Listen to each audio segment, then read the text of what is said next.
د کلیفورنیا ډیوې د پرمټ د پراکټس امتحان ته ښه راغلاست. 5مه برخه. 41مه پوښتنه: دا نښه څه معنا لري؟ اول: د پیاده تګ لاره. دوم: د ښوونځي لاره. دریم: د موټر سایکل لاره. ځواب: د پیاده تګ لاره. 42مه پوښتنه: کله چې یو بل موټر تر تاسو د مخه کیږي تاسو باید: اول: ژر بریک ونیسئ. دوم: دوامداره سپید وساتئ یا په عادي ډول موټر وچلوئ. دریم: سپید مو ډیر کړئ. ځواب: دوامداره سپید وساتئ یا په عادي ډول موټر وچلوئ. 43مه پوښتنه: کله چې موټر شاته کوئ: اول: د شا په ښیښه کې وګورئ. دوم: په اکسلیټر باندې پښه ونیسئ. دریم: یوازې د بغل په ښیښو کې وګورئ. ځواب: د شا په ښیښه کې وګورئ. 44مه پوښتنه: کله چې تاسو د موټر سایکل شاته یاست تاسو باید: اول: د موټر د هارن وهلو ته تیار اوسئ. دوم: موټر ډیر کرار وچلوئ.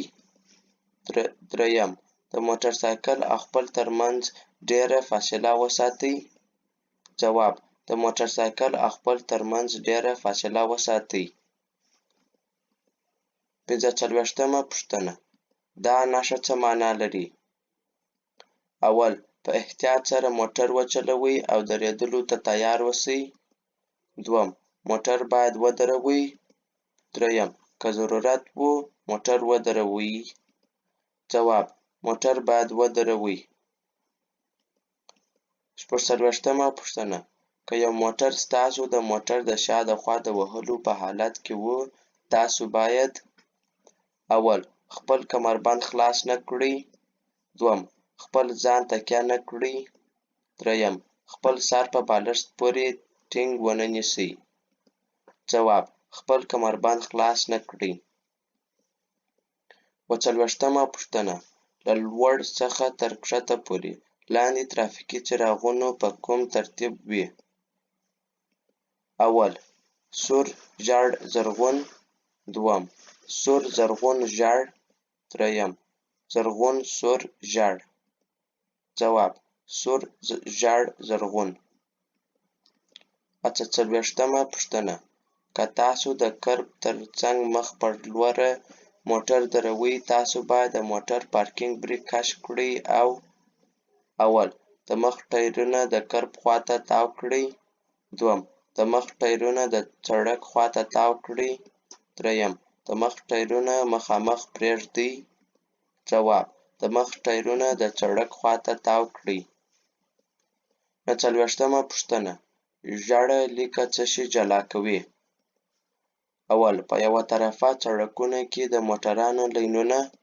دوم: د موټرانو لینونه چې په دوه طرفه سړکونو کې ځي او راځي. دریم: کارپول یا د ډیرو سواریو د موټرانو لینونه.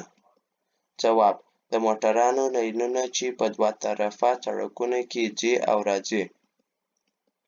50مه پوښتنه: کله چې تاسو نورو موټر چلوونکو ته ډیر نږدې اوسئ: اول: تاسو نور موټر چلوونکي قهرجن کوئ. دوم: تاسو د جریمې ټکټ نه درکول کیږي. دریم: تاسو د ترافیکي ګڼې ګوڼې مخنیوی کوئ. ځواب: تاسو نور موټر چلوونکي قهرجن کوئ. د 5مې برخې بای. ګرانو لیدونکو، که تاسو غواړئ چې نورې پراکټس امتحانونو ویډیوګانې وګورئ نو زموږ یوټیوب سبسکرایب کړئ او د ټیک ټاک پیج مو فالو کړئ.